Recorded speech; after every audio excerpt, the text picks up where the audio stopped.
Disrespecting women does not always result in violence against women. But all violence against women begins with disrespecting women. This is a statement made recently by our Prime Minister, Malcolm Turnbull. To highlight, there are more forms of violence against women than meet the eye. We all know the obvious signs of violence against women.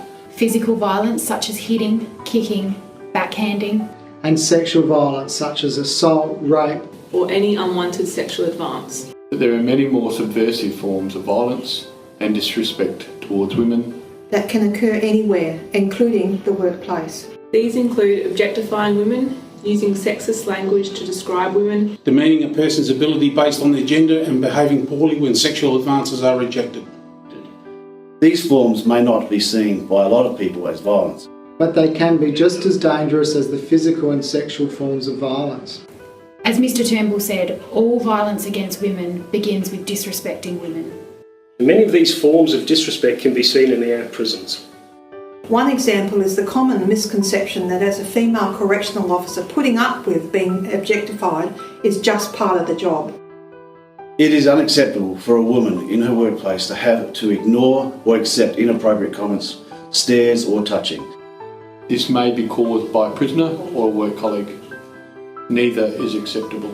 No one has to put up with abusive, sexist comments in the workplace, no matter what the job they perform. And this includes within our prisons.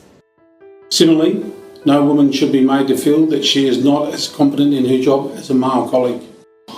Examples of this include men telling women they don't belong in the job, telling them they are less an officer because they cannot undertake some roles when working in a male prison, making a woman feel less able or skilled at her job due to her gender, and assuming that a man at an equal level knows more than a woman.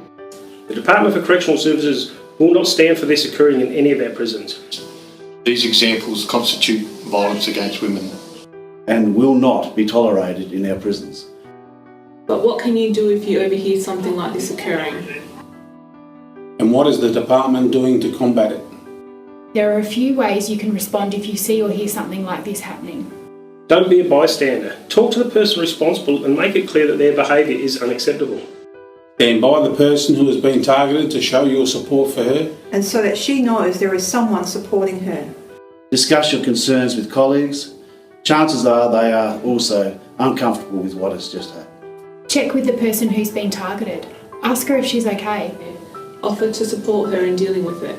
Discuss it with your manager.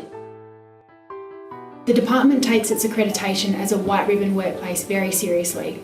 A range of responses are available to managers and staff to assist in dealing with workplace violence against women. A zero tolerance approach to violence against women.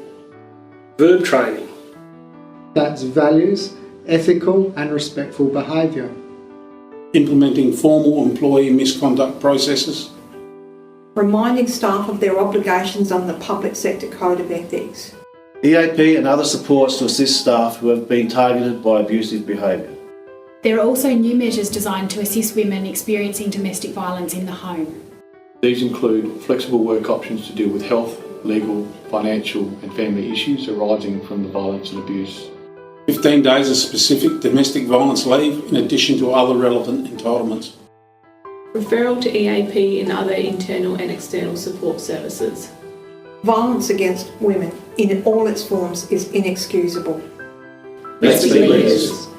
Let's work together to erase this behaviour from our prisons.